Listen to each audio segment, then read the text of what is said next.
পশ্চিমবঙ্গ উচ্চ মাধ্যমিক শিক্ষা সংসদের আসন্ন ফোর্থ সেমিস্টার উপলক্ষে একটি কোশ্চেন ব্যাংক এবং মডেল কোশ্চেন পেপারের বই বেরিয়েছে। তোমরা আশা করি তা সংগ্রহ করেছো। তো আমরা আজকে ওই বইয়ের যে সেকেন্ড মডেল টেস্ট পেপারটি আছে সেটাকে একটু সলভ করার চেষ্টা করি। তোমরা জানো যে এই বছরই প্রথম সেমিস্টার 4 পরীক্ষা হচ্ছে, সুতরাং প্রশ্নের format of the question is little bit change, পরিবর্তিত হয়েছে। তো আমরা এই সলিউশন করার সঙ্গে সঙ্গে আমরা প্রশ্নের ধাঁচা অর্থাৎ প্রশ্নের যে স্ট্রাকচারটা সেটাও কিন্তু আমরা খানিকটা জেনে নিতে পারবো। আশা করা যায় যে পরীক্ষা হলে তোমরা যখন ফাইনাল পরীক্ষা দিতে যাবে তখন বিষয়টি তোমাদের কাছে খুব সহজ বলেই মনে হবে।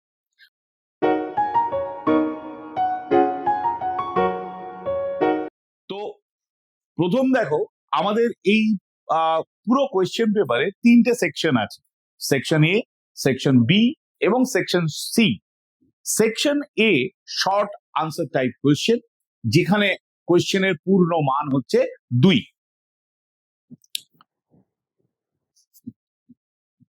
প্রথম প্রশ্নটা এখানে answer any 3 question out of 6, অর্থাৎ তোমাদের 6টা প্রশ্ন দেওয়া থাকবে এবং সেখান থেকে তোমাদের 3টি প্রশ্নের উত্তর করতে হবে। এবং এই যে কোয়েশ্চেন 1 যেটা, সেটা টপিক হচ্ছে physical and geometrical optics, totally optical science. দেখো প্রথম যে প্রশ্নটা আছে, an object is kept 20 centimeter in front of a concave mirror of radius of curvature 60 centimeter। মানে দর্পণটা হচ্ছে অবতল আর বক্রতার ব্যাসার্ধ, দর্পণটা অবতল, তার বক্রতার ব্যাসার্ধ 60 সেন্টিমিটার আর বস্তুটাকে রাখা হয়েছে 20 সেন্টিমিটার। তাহলে এখানে আমরা খুব সহজ হিসেব, যে যেহেতু দর্পণটা অবতল অতএব এই ইউটা হবে মাইনাস এবং অবতল দর্পণের ফোকাস দূরত্ব মাইনাস। তাহলে আমরা যদি লেন্সের ইকুয়েশন থেকে পাই, দর্পণের সমীকরণ থেকে 1/u plus 1/v equal to 1/f।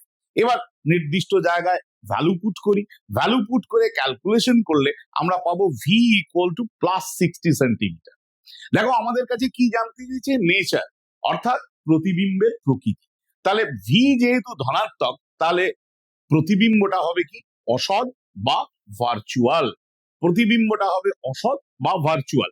R value of magnification, কারণ এখানে পজিশন তো আমরা এখান থেকে পেয়ে গেলাম, ইমেজ ডিস্টেন্স হচ্ছে 60 সেন্টিমিটার, দর্পণ থেকে 60 সেন্টিমিটার দূরে তৈরি হবে। আর ম্যাগনিফিকেশন বা বিবর্ধনের মান m ইকুয়াল টু v/u, এটা আমাদের জানা ফর্মুলা।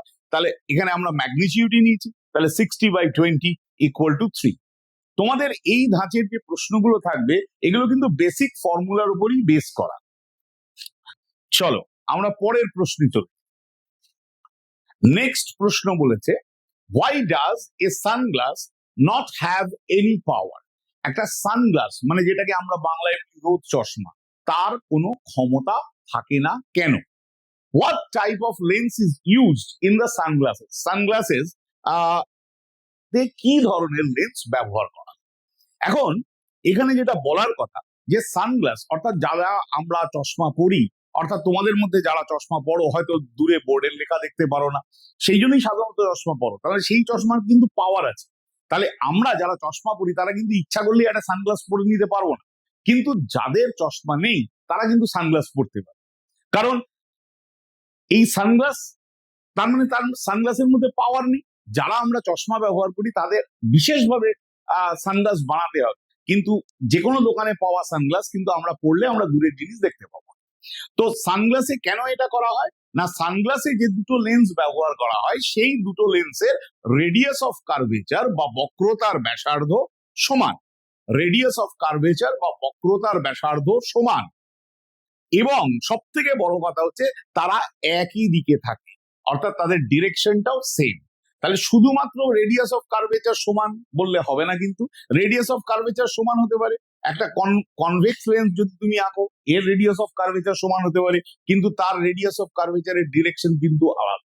তার মানে এখানে রেডিয়াস অফ কার্ভেচার বা বক্রতার ব্যাসার্ধকে সমান হতে হবে, তার সঙ্গে তাদের দিকও এক হতে হবে, তবেই গিয়ে তুমি পাবে কি তবেই এই যে আমরা এখানে যখন পাওয়ারের ফর্মুলাটা ব্যবহার করছি, লেন্সের ক্ষমতা P equal two 1/f mu 2 1 minus 1 1/r1 minus 1/r2, তাহলে r1 ইকুয়াল টু r2, তাহলে P ইকুয়াল টু 0, অর্থাৎ এর ক্ষমতাটা হলো 0। তাহলে এটা কি ধরনের লেন্স ব্যবহার করা যেতে পারে?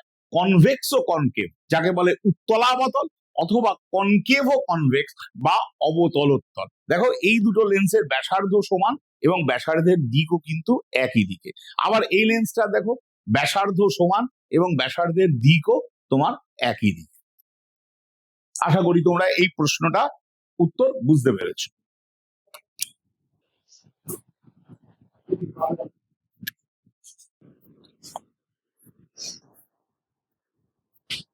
নেক্সট, পরের প্রশ্নটা অর্থাৎ C, an equilateral glass prism. Equilateral glass prism মানে কি? একটা সমবাহু কাঁচের প্রিজম।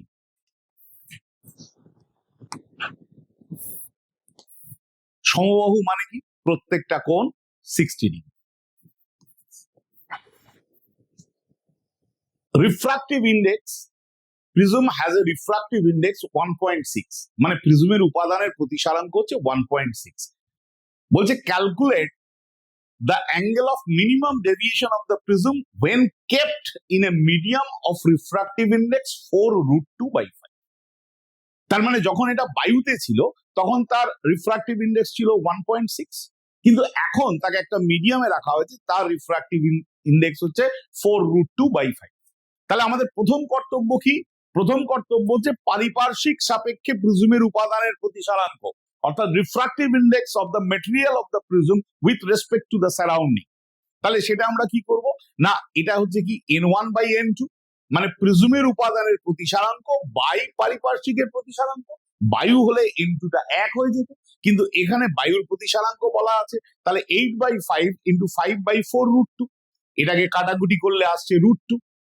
না এখন প্রিজমের জন্য যে formula, prism for minimum deviation বা ন্যূনতম চ্যুতির জন্য প্রিজমের যে ফর্মুলা, সেটা কি n212 equal to sine a plus delta min by 2 divided by sine a by 2। দেখো এই জায়গায় আমরা ভ্যালুটা বসাবো কত? √2। a আমরা জানি 60, এই যে আমরা এখানে 60 করেছি, এখানেও 60/2, তাহলে √2 sine 30 plus sine 60 plus delta m by 2। এটাকে ক্যালকুলেশন করলে আমার ভ্যালুটা আসবে কত? এই যে সাইনের যে ভ্যালুটা, এটা আসবে 45 ডিগ্রি। অতএব ডেল্টা মিন, যে ডেল্টা মিনের ভ্যালুটা আমরা ক্যালকুলেশন করব সেটা হচ্ছে 30 ডিগ্রি। ডেল্টা মিনের ভ্যালু আমরা ক্যালকুলেশন করব 30 ডিগ্রি। খুব সোজা ফর্মুলা, শুধু এখানে তোমাদের খেয়াল রাখতে হবে কি, এই যে রিফ্রাক্টিভ ইন্ডেক্স যেটা কিনা 1.6 আমরা বলেছি, 1.6 আমরা বলেছি, এই 1.6টা কার রেসপেক্টে ছিল?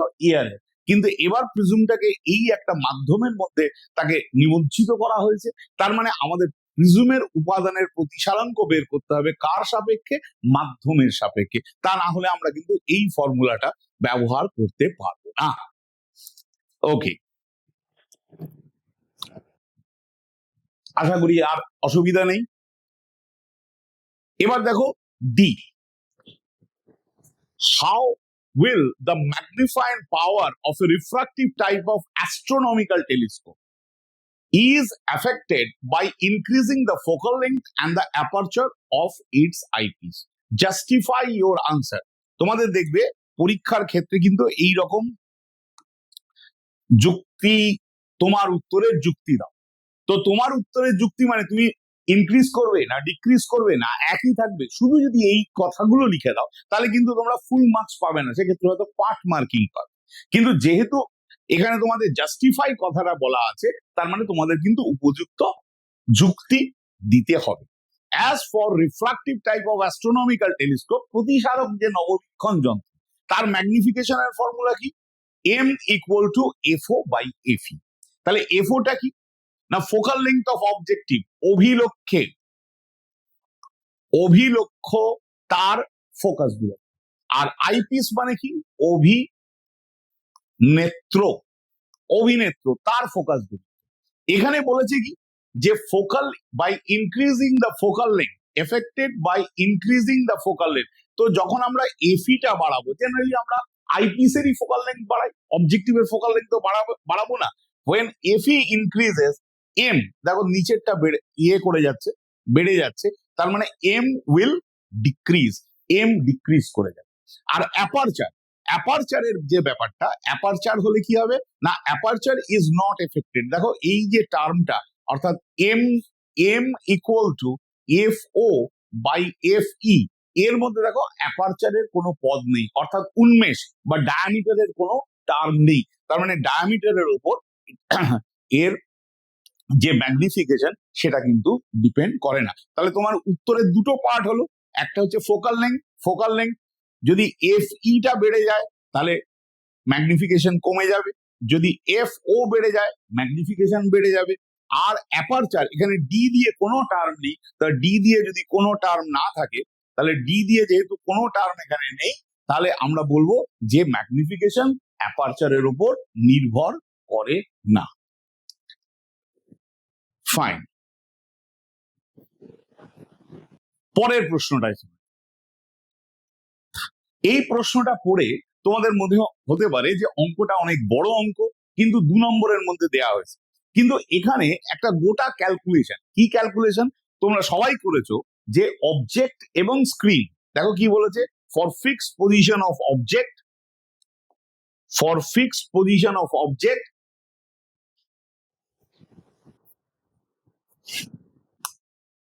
সরি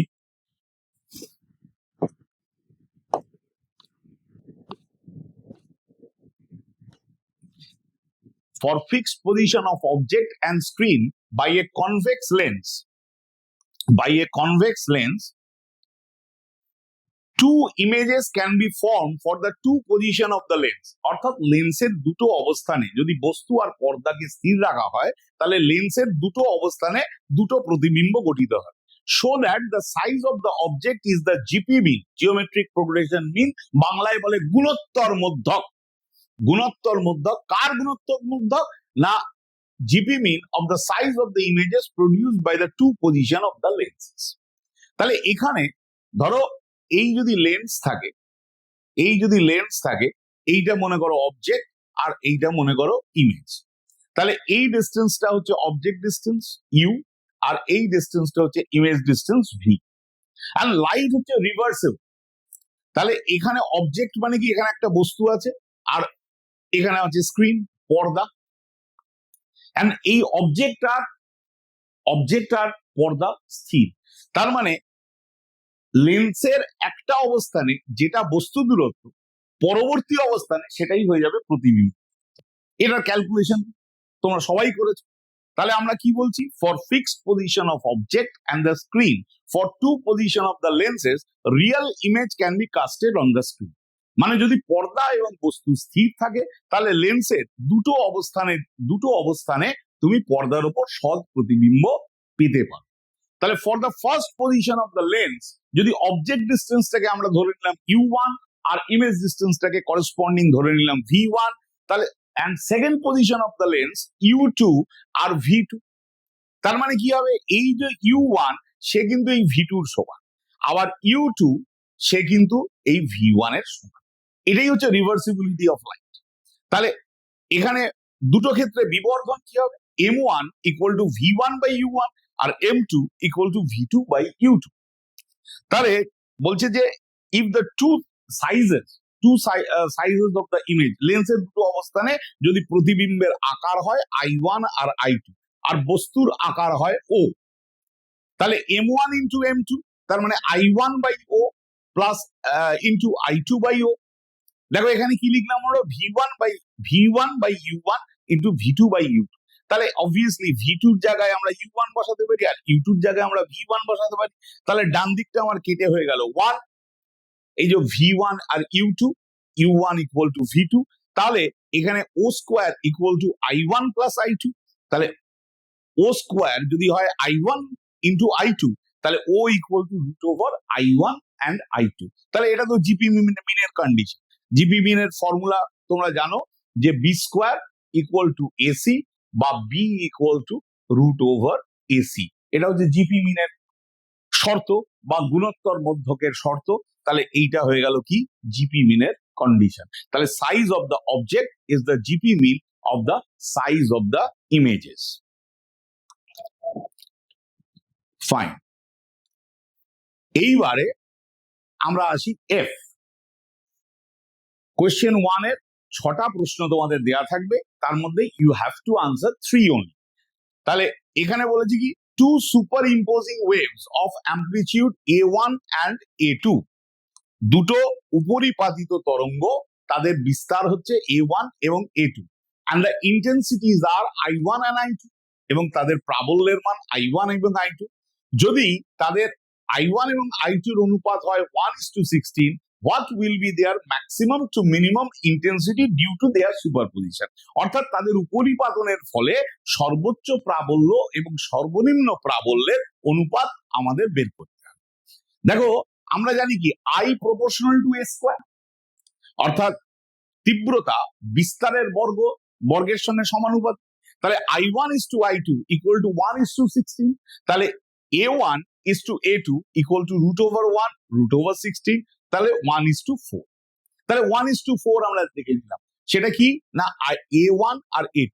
আর সর্বোচ্চ প্রাবল্য আর সর্বনিম্ন প্রাবল্যের ফর্মুলা কি A1 plus A2 whole square divided by A1 minus A2 whole square। তাহলে এবার আমরা 1 plus 4 1 minus 4 করলাম। এখন যেহেতু এটা মাইনাস নাম্বার আছে কিন্তু তার স্কোয়ার আছে, তো মাইনাস নাম্বারের স্কোয়ার মানে দ্যাট উইল বি পজিটিভ, সেটাও ধনাত্মক হবে। তাহলে 25/9, তাহলে I max is to I min equal to 25:9, অর্থাৎ সর্বোচ্চ প্রাবল্য ও সর্বনিম্ন প্রাবল্যের মধ্যে অনুপাত কত 25:9। তার মানে বেসিক ফাংশন হচ্ছে কিন্তু এইটাই যে I proportional to A square। আচ্ছা, তাহলে এটা গেল ফার্স্ট কোশ্চেন। এর মধ্যে তোমরা 6টা প্রশ্ন পাবে আর আনসার করতে হবে তোমাদের 3টে প্রশ্ন। এবার আমরা চলে আসছি কোশ্চেন 2 তে। Question 2, answer any 2 question out of 4 questions. তাহলে তোমাদের দুটো প্রশ্নের উত্তর করতে হবে। কটা প্রশ্ন রয়েছে? 4টে প্রশ্ন। এবং এই প্রশ্নগুলো কিসের উপর থাকবে না এই প্রশ্নগুলো থাকবে কার উপর না এই প্রশ্নগুলো থাকবে ডুয়াল প্রপার্টির উপর, অর্থাৎ দ্বৈত যে কণার যে দ্বৈত ধর্ম তার উপর, আইনস্টাইনস থিওরি, ডি ব্রগলিজ ওয়েভ, এই টপিকগুলো। দেখো প্রথম প্রশ্নটায় কি জানতে চেয়েছে, draw A graph showing variation of photocurrent with anode potential for a particular intensity of incident radiation। এখন ধরো একটা সিম্পল জিনিস আমরা যদি ধরি যে এরকম একটা টিউব আছে আর এখানে একটা সেল রয়েছে A+, A-, এর ওপর আলো পড়লো, ফটো ইলেকট্রিসিটি মানে তো এর ওপর লাইট, তার মানে H নিউ, এই আলোটা পড়লো, তাহলে এখান থেকে এবার ইলেকট্রন বের হবে। আমরা জানি কি প্রাবল্য যত বাড়বে তত ইলেকট্রনের সংখ্যা বেড়ে যাবে। প্রাবল্য যত বাড়বে ইলেকট্রনের সংখ্যা তত বেড়ে যাবে। অর্থাৎ তুমি যদি প্রাবল্য একটার বদলে দুটো লাইট, দুটোর বদলে 3টে লাইট, একই ধরনের আলো ব্যবহার করো, তার মানে প্রাবল্য বাড়ছে, তার মানে অ্যামাউন্ট অফ এনার্জি, শক্তির পরিমাণ বাড়ছে। তাহলে শক্তির পরিমাণ বাড়ছে মানে ইলেকট্রনের সংখ্যা বেড়ে যাচ্ছে। ইলেকট্রনের সংখ্যা যেহেতু বেড়ে যাচ্ছে সেহেতু কারেন্টের ভ্যালুটাও বাড়বে। তাহলে প্রথমে আমরা যদি এইখানটা ধরি গ্রাফে, তার মানে আমি যত এর বিভবটা বাড়াবো তত বেশি ইলেকট্রন এখান থেকে বেরিয়ে এই দিকের দিকে যাবে, এই দিকে যাবে। যত যাবে পজিটিভ প্লেটের দিকে যত যাবে তত কারেন্টটা বাড়বে। এই পোর্শনটা হলো বেড়ে গেল। কিন্তু এটা তো আমরা জানি যে এই যে প্লেটটা এর তো ইলেকট্রন নির্গমন করা বা এমিশন অফ ইলেকট্রনের একটা নির্দিষ্ট ক্ষমতা আছে, তার থেকে তো বেশি আমরা পাবো। আমরা চাই আরো চাই আরো চাই আরো চাই করলে তো হবে না।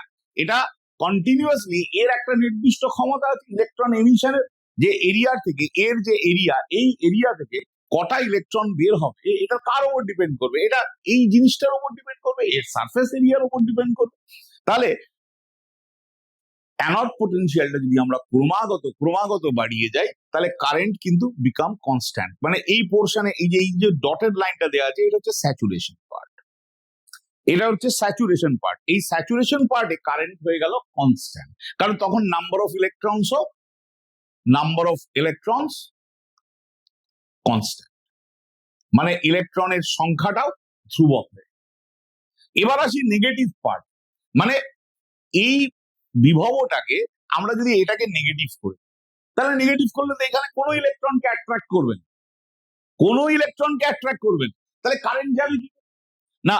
এখানে যখন আলো পড়ছে তখন এখান থেকে তো ইলেকট্রন বের হচ্ছে। এখন এর মধ্যে খুব মুষ্টিমেয় সংখ্যক ইলেকট্রন থাকবে যাদের সাফিসিয়েন্ট কাইনেটিক এনার্জি থাকবে, মানে সাফিসিয়েন্ট মানে যথেষ্ট কাইনেটিক এনার্জি, সেই কাইনেটিক এনার্জির উপর ভর করে তারা এতটুকু চলে যেতে পারে, অর্থাৎ সার্কিটটাকে কমপ্লিট করতে পারে।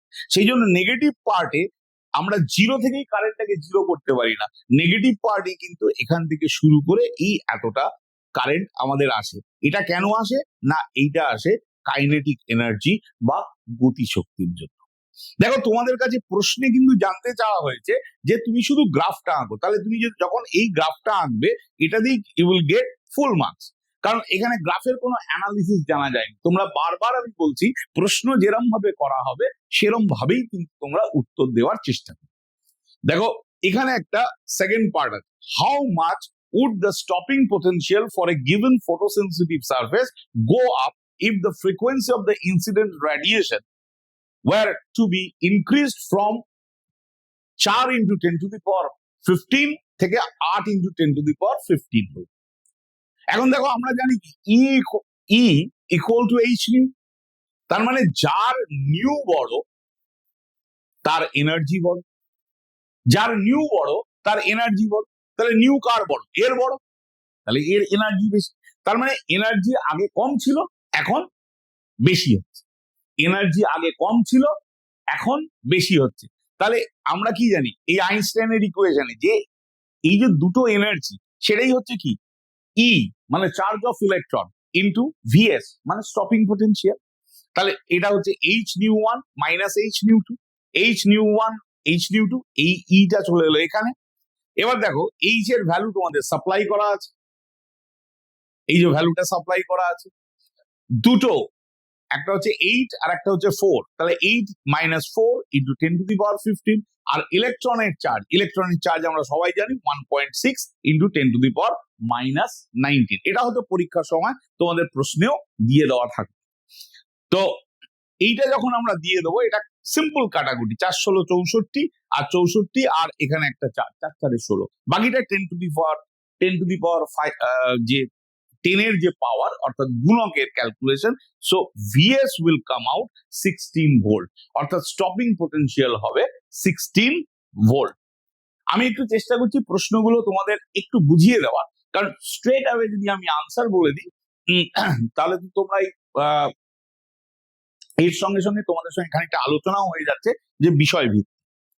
চলো আমরা পরের প্রশ্নটায় যাই।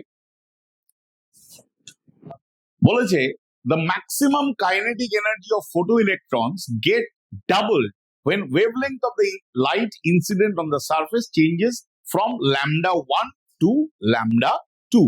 lambda 1 থেকে lambda 2 তে পরিবর্তিত হলো।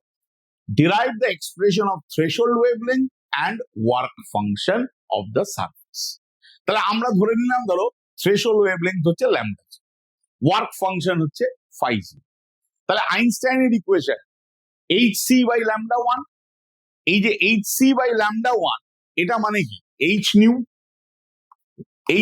1। তাহলে h নিউ 1 এই এনার্জিটা ফোটন দিচ্ছে, সেই এনার্জিটা কিভাবে কাজ হচ্ছে না, একটা হচ্ছে ওয়ার্ক ফাংশন, কার্য অপেক্ষককে ওভারকাম করছে, আর স্টপিং পোটেনশিয়াল ই ইন্টু ভিও। তাহলে যদি আমরা সেটা বলি, তাহলে এক্ষেত্রে কি হচ্ছে, দেখো এখানে বলেছে যে ম্যাক্সিমাম কাইনেটিক এনার্জি কি করে আমরা বের করি, half mv square equal to ev0। এটা হচ্ছে laws of conservation of energy থেকে আসে কাইনেটিক এনার্জি, আর এটা হচ্ছে পটেনশিয়াল এনার্জি। তাহলে এখানে আমরা কি লিখছি, এখানে আমরা কিন্তু লিখছি যেটা, সেটা কি না, একবারে হচ্ছে হাফ ev0 স্কোয়ার আর একবার হচ্ছে 2v ev0 স্কোয়ার, কারণ এনার্জিটা ডাবল হচ্ছে। তাহলে এই দুটোকে যদি আর আমরা কি জানি phi zero equal to H C by lambda zero, তাহলে এই দুটোকে এবার সলভ করতে হবে। সলভ করলে you will get lambda zero equal to lambda one lambda two divided by two lambda two minus lambda one, আর ফাই জিরো পাবে two H C lambda one minus H C by lambda. তোমাদের কিন্তু কোন রকম ভাবে এর থেকে বেশি সিম্পলিফিকেশন ক্যালকুলেশন করতে হবে না, যে অবধি আসবে এই অবধি ক্যালকুলেশন তোমরা রাখবে। অর্থাৎ ফাই জিরো এটাকে আবার ফ্র্যাকশনের যোগ বিয়োগ করে এটাকে আননেসেসারি ক্রিটিক্যাল করার বা আননেসেসারি বড় করার কোনো প্রয়োজন নেই। সিম্পল তোমাদের কাছে দুটো ইকুয়েশন আছে, ফাই জিরোর ভ্যালু তোমরা বসাবে এবং ফাই জিরোর ভ্যালু বসালে you will get lambda zero and phi zero. তাহলে দুটো প্রশ্ন আমাদের এখানে হলো। এবার দেখো 3 নম্বর প্রশ্ন। 3 নম্বর প্রশ্নে কি বলা হয়েছে? The equivalent wavelength of the moving electron, the equivalent wavelength of the moving electron. তো যখনই আমাদের এই ইকুইভ্যালেন্ট ওয়েভলেংথ বা তুল্যাঙ্ক তরঙ্গ দৈর্ঘ্যের কথা আমরা পাবো, তখনই আমাদের মাথায় সঙ্গে সঙ্গে চলে আসবে যে এই প্রশ্নটা হচ্ছে ডি ব্রগলি ওয়েভলেংথ। কারণ moving object also moving particle can emit wave. তাহলে এটা ফরমেশনটা কোথায়? De Broglie. তাহলে equivalent wavelength of a moving electron has same value that of a photon of energy 6 into 10 to the power minus 70। তার মানে একটা moving electron, একটা চলমান ইলেকট্রনের শক্তি কত না একটা ফোটনের যে এনার্জিটা সেই এনার্জি সমান। এখন একটা ফোটনের এনার্জি কত? একটা ফোটনের এনার্জি আমরা কি করে বের করব? E equal to h nu, তাহলে h c বাই ল্যামডা, এটাই তো E। তাহলে এখানে ল্যামডা ইকুয়াল টু আমরা কি লিখতে পারি? H C by E। তাহলে এখান থেকে আমরা আসতে পারি h বাই ল্যামডা। দেখো এটাই তো de Broglie's form, de Broglie's এর মোমেন্টামের ফর্ম। তাহলে h by lambda equal to E by c। So the momentum of photon P equal to h by lambda, and h by lambda মানে কি? E by c। এখন ইটা আমাদের বলে দিয়েছে 6 into 10 to the power minus 70, আর c এর ভ্যালু বলেছে 3 into 10 to the power 18। Calculation করো, খুব সোজা, 3 দুগুণে 6। মানে এই জাতীয় ক্যালকুলেশনই কিন্তু তোমাদের পরীক্ষায় আসবে। সুতরাং ক্যালকুলেশন নিয়ে অহেতুক টেনশন করার কোনো দরকার নেই। ক্যালকুলেশন এমনই থাকবে দ্যাট উইল বি সিম্পলিফাইড। তোমাদের ম্যাক্স টু ম্যাক্স এই সামান্য কিছু ভগ্নাংশের ক্যালকুলেশনই পরীক্ষায় করতে হবে।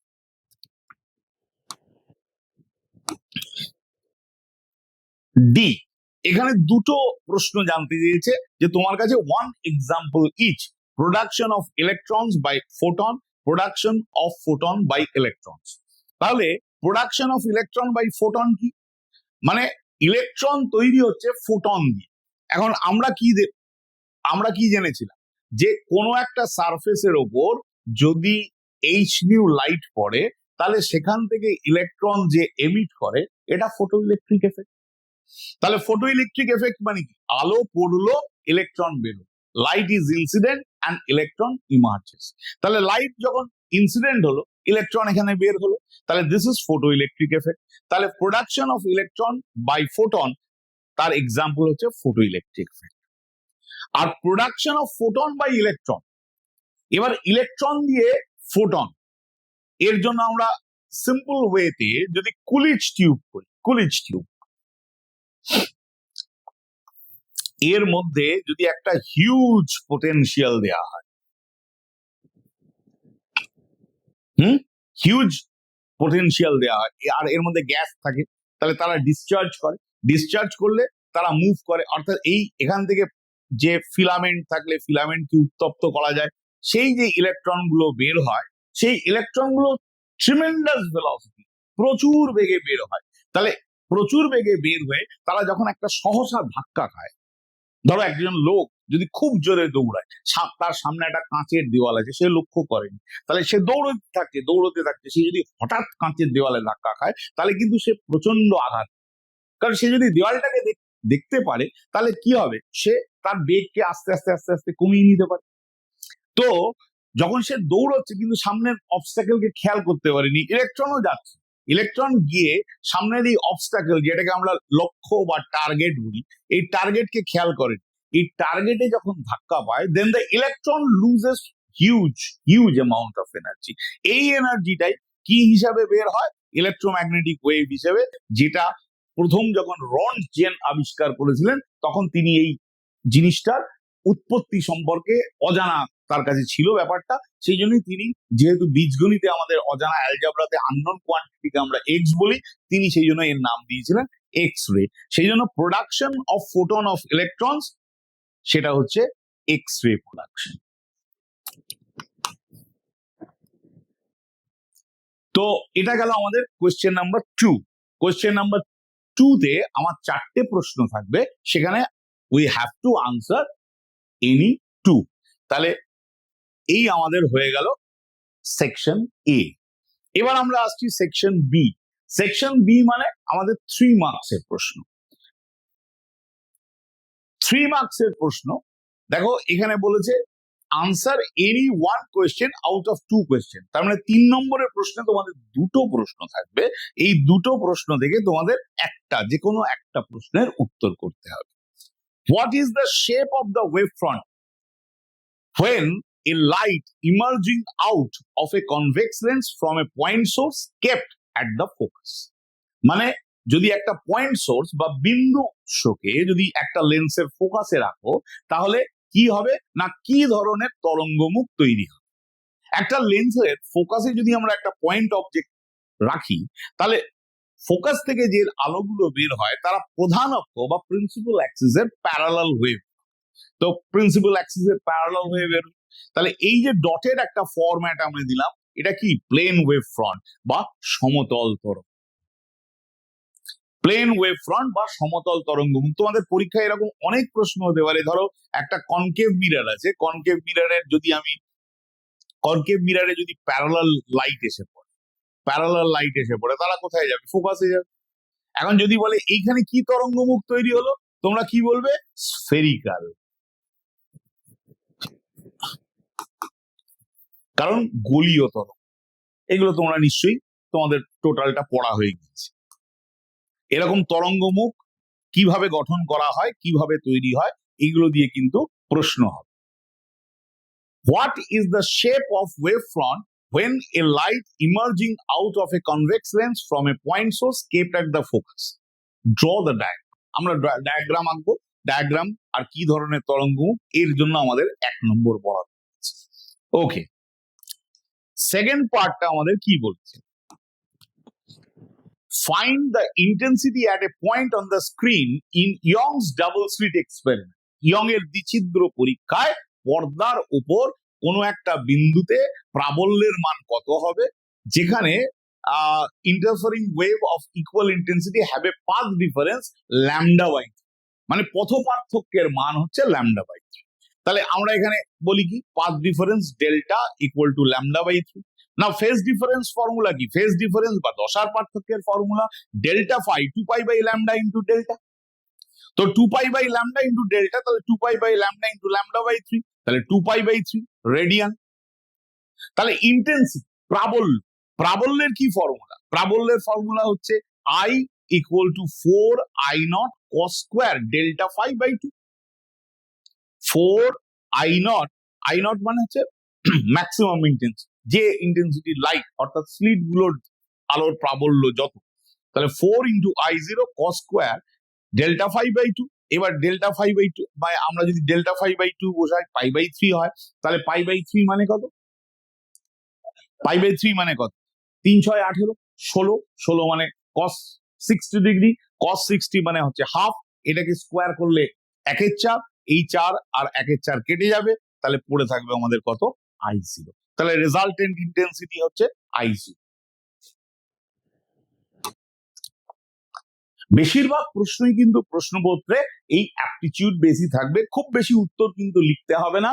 উত্তরগুলো কিন্তু এইরকম ভাবেই, যেহেতু তোমাদের প্রচুর অল্টারনেটিভ দেওয়া আছে, অতএব যদি তোমাদের পুরো চ্যাপ্টারটা, পুরো অধ্যায়টা পড়া থাকে, তাহলে কিন্তু তোমাদের আনসার করতে অত্যন্ত সুবিধা হবে। ধরো এইরকম একটা প্রশ্ন, establish Snell's law of refraction using Huygens wave theory.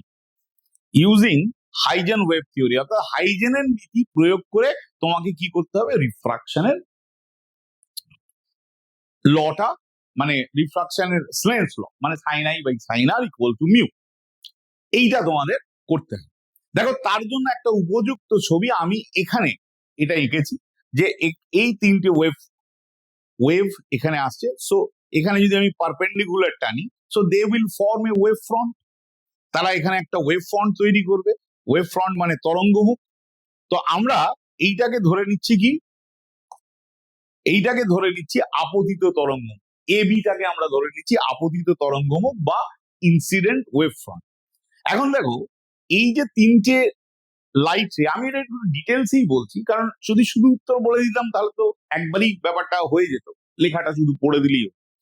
এখানে লজিকটা হচ্ছে কি, যে টাইমে এই আলো এ বিন্দুতে আসবে, ওই একই টাইমে আলো জি বিন্দুতে আসবে, ওই একই টাইমে আলো বি বিন্দুতে আসবে, মানে light will reach the point at A, G and B at the same time, মানে একই সময়।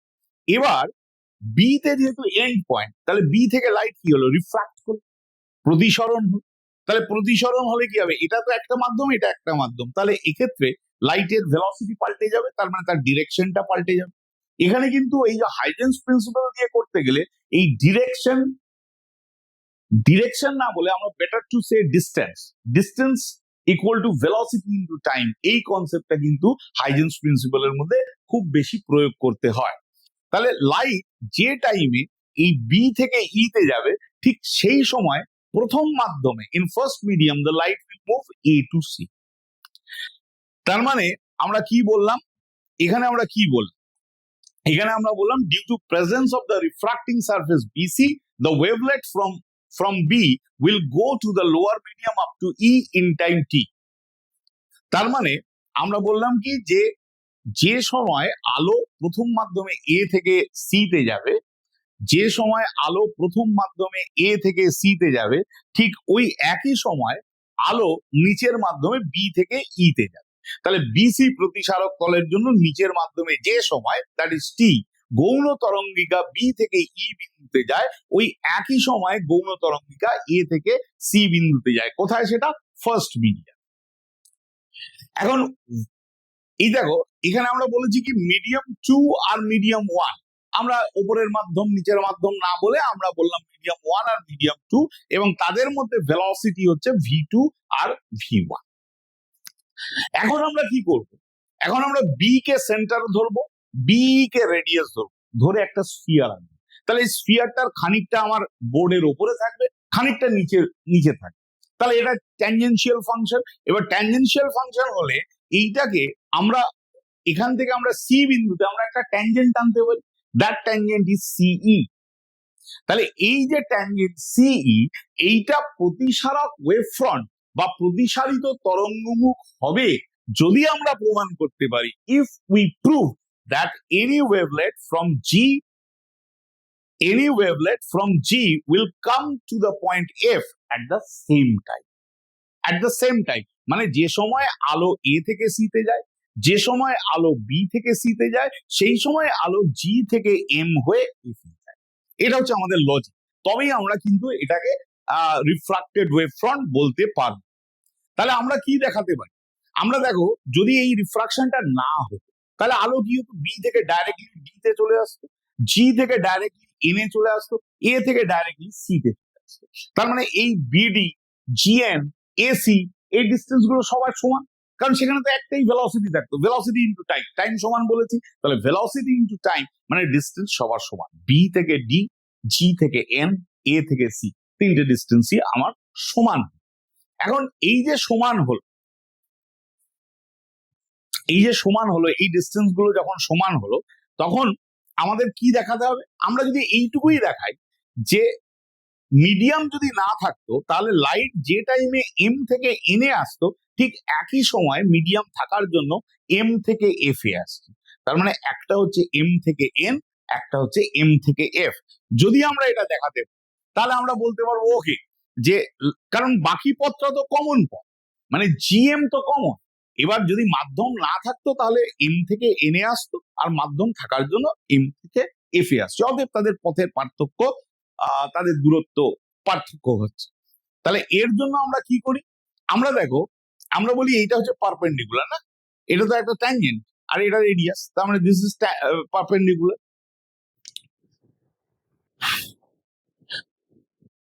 এই যেটা আমরা বলবো যে অনুপস্থিতিতে জি থেকে তরঙ্গিকা জিএমএন পথে এন বিন্দু।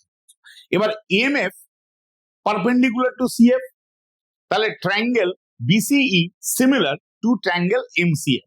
দেখো বিসিই কোনটা, এই বিসিই, আর এমসিএফ কোনটা, এইটা, এই ছোট্ট ট্রায়াঙ্গেল, এরা সিমিলার ট্রায়াঙ্গেল।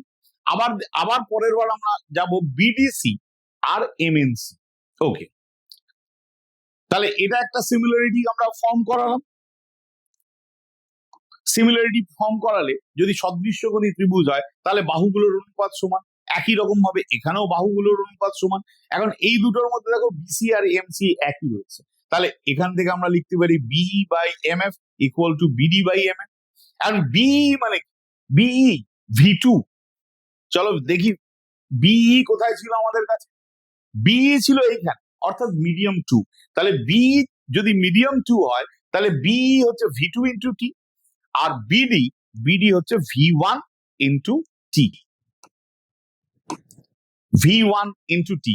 আর এমএফ আর এমএন, ধরো এটাকে উল্টে দিই, তাহলে MF by V two, MN by V one. তাহলে এখানে আমরা কি বুঝলাম, যে ভি2 বেগে যদি আলো চলে, if the velocity of light is ভি2, তাহলে এমএফ একটা পথ, যেতে যে সময় লাগবে, কারণ এটা ডিস্টেন্স বাই ভেলোসিটি মানে টাইম, আর এমএন ডিভাইডেড বাই ভি1।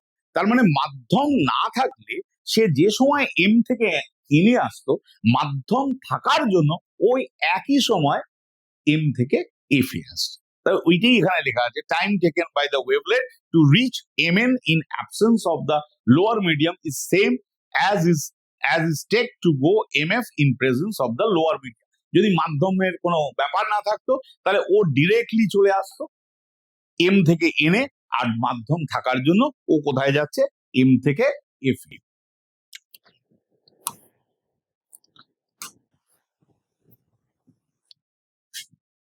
তাহলে ওই যে দুটো ট্রায়াঙ্গেল আমরা পেয়েছিলাম, এই যে এইটা যেহেতু আপতিত তরঙ্গমুখ, এই অ্যাঙ্গেলটা প্রতিসারক তলের সঙ্গে এই অ্যাঙ্গেলটা আর,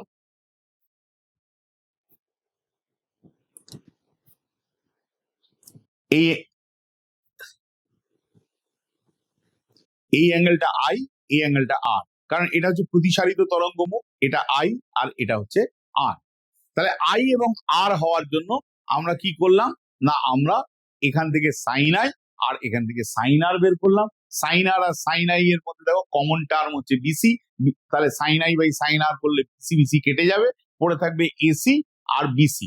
তার মানে এটা হবে অবভিয়াসলি ইন্টু ভি1 ইন্টু টি, এটা হচ্ছে ভি2 ইন্টু টি, টি কেটে গেল, ভি1 বাই ভি2। তাহলে আমরা জানি কি ভি1 আর ভি2 মানে হচ্ছে মিউ2 বাই মিউ1, তাহলে sine i by sine r equal to v by v equal to mu by mu, তাহলে মিউ2 1। তাহলে এই জন্যই আমরা কি বলছি, যে Snell's law is established, Snell's এর ল প্রমাণিত হলো। তোমরা এইটা বিভিন্ন বইতে বিভিন্ন রকম ভাবে দেওয়া আছে, you can choose any correct method. আমি একটা মেথডে তোমাদের করালাম, যদি তোমাদের মনে হয় এটা সোজা, ইউ ক্যান রিকল দিস, অথবা যদি তোমাদের মনে হয় যে আরো অন্যান্য ভাবে তোমরা যেটা শিখেছো, দ্যাট ইউ ক্যান অলসো, কারণ এই Snell's law, Huygens principle you can use innumerous ওয়েতে। ওকে, তাহলে দুটো প্রশ্ন হলো লাইটের, এটা ফিজিক্যাল অপটিক্স হতে পারে, জিওমেট্রিক্যাল অপটিক্স হতে পারে, ইউ হ্যাভ টু আনসার 1। এবারে এসো 4 নম্বর প্রশ্ন। এখানেও তোমাদের দুটো প্রশ্নের উত্তর করতে হবে, দুটো প্রশ্নের উত্তর করতে হবে। তার জন্য তোমাদের দেওয়া আছে কটা প্রশ্ন, 4টে প্রশ্ন, দুটো থেকে 4টে। তো প্রথম প্রশ্নটা কি বলা আছে, state Bohr's quantization condition for defining stationary orbit.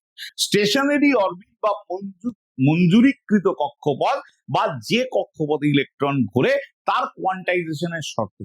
Quantisation মানে কোয়ান্টাইজেশন যে কোনো জিনিসের কোয়ান্টাইজেশন, যেমন আমরা যখন চার্জ পড়েছিলাম, চার্জের কোয়ান্টাইজেশন মানে কি না, every possible charge is integral multiple of the charge of electron. তার মানে কোনো একটা রাশি যদি কোনো একটা সরল গুণিতক বা ইন্টিগ্রাল মাল্টিপল হয় তাহলে তাকে আমরা কোয়ান্টাইজেশন বলি, কারণ সেটা কোয়ান্টাম মেকানিক্স এর সঙ্গে ডিল করে। The electrons are permitted to circulate only in those orbits in which the angular momentum of an electron is an integral multiple of h by 2 pi।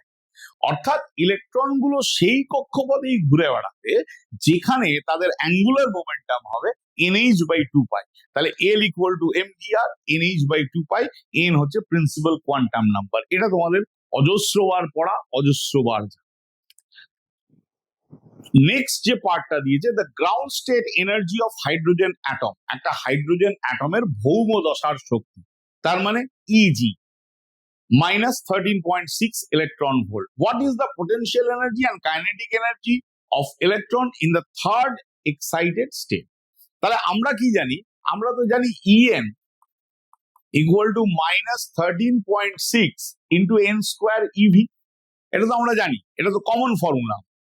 তাহলে এখানে গ্রাউন্ড স্টেট বলে দিয়েছে, তাহলে eg বা En, rather you can say that En equal to eg divided by n square। এখানে বলেছে যে third excited state, এটা very important. Third excited state মানে হচ্ছে n ইকুয়াল টু 4। আর যদি এক্সাইটেড কথাটা না বলা থাকে, থার্ড অরবিট বা থার্ড অরবিটাল স্টেট, তাহলে কিন্তু তখন n ইকুয়াল টু 3। সুতরাং এই এক্সাইটেড কথাটার কিন্তু খুব ইম্পর্টেন্স আছে। এক্সাইটেড বলা মানে হচ্ছে কিন্তু এক্সাইটেড বলা মানে হচ্ছে থার্ড এক্সাইটেড স্টেট মানে গ্রাউন্ড স্টেট, তারপর তিনটে মানে হচ্ছে n ইকুয়াল টু 4।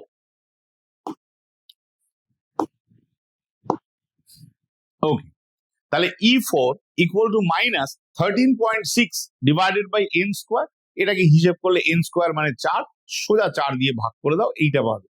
তাহলে কাইনেটিক এনার্জি হচ্ছে মাইনাস ই, তাহলে মাইনাস অফ মাইনাস তাহলে হচ্ছে 0.85, আর potential energy equal to minus 2 of kinetic energy, তার মানে 1.7 ইলেকট্রন ভোল্ট।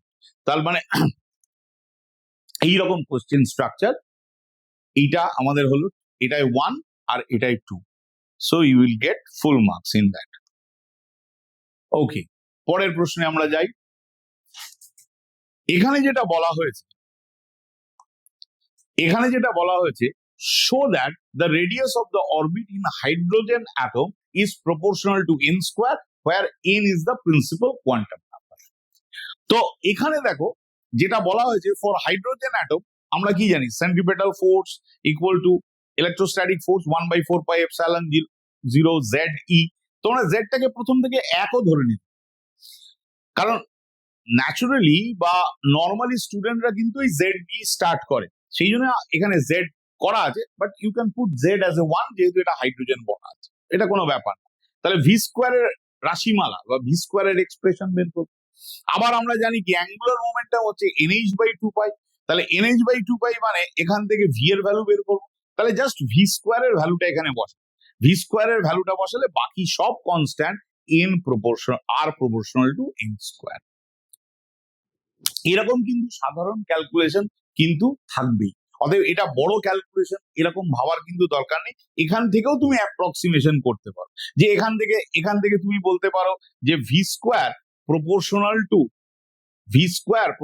Two 1/r। এখান থেকে তুমি আবার এখানে আসতে পারো যে V square proportional to 1/r, মানে এইরকম ভাবেও তুমি আসতে পারো যে ভি স্কোয়ার কার সঙ্গে প্রপোর্শনাল, এবার আর আবার কার সঙ্গে প্রপোর্শনাল।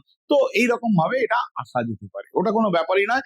আমি এটা সহজ যেটা হয়, যেটা সবাই একদম ইজি বুঝতে পারবে, যে এখানে mv square by r equal to electrostatic force আর mvr equal to nh by 2 pi, এই ফরম্যাটটায় ফেলে দিলে এটা কিন্তু ডাইরেক্টলি এরকম চলে আসে যে আর proportional to n square.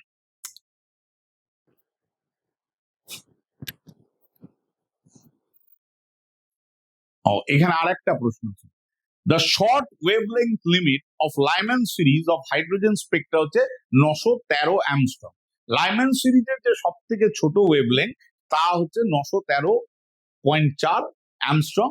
Calculate the short wavelength limit for the Bama series of the hydrogen spectrum. তাহলে আমরা এটা কি জানি যে লাইম্যানের শর্ট, লাইম্যানের শর্ট মানে কি? দেখো লাইম্যানের শর্ট মানে n1 equal to 1, n1 equal to 1, n2 equal to infinity. মানে এক নম্বর লাইম্যান মানে কি, এক নম্বর অরবিটে আসতে হবে ওপরের অরবিট, ওপরে সেটা 2 হতে পারে, 3 হতে পারে, 4 হতে পারে, 5 হতে পারে। তো যেটা শর্টেস্ট তার জন্য এটা আমরা ধরে নিলাম কি ইনফিনিটি। তাহলে n1 equal to 1, n2 equal to infinity. তাহলে 1 বাই ল্যামডা এল অর্থাৎ লাইম্যান সিরিজের lambda R equal to 1 by 1 square 1 by infinity. তাহলে 1 বাই 1 স্কোয়ার 1 বাই ইনফিনিটি মানে এখানে 1 বাই 1 মানে 1। তাহলে R equal to 1 by lambda L, 1 by lambda L আমাদের বলে দিয়েছে 913.4 অ্যামস্ট্রং ইনভার্স।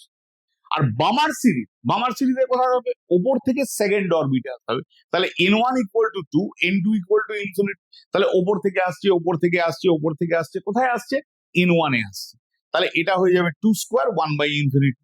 তাহলে 1 by lambda B equal to R by 4। তাহলে ল্যামডা বি হচ্ছে কি 4 into 1 by R, 1 by R মানে এইটা। তাহলে এটার সঙ্গে 4 দিয়ে মাল্টিপ্লাই। খুব সহজ গণনা, সিম্পল ক্যালকুলেশন।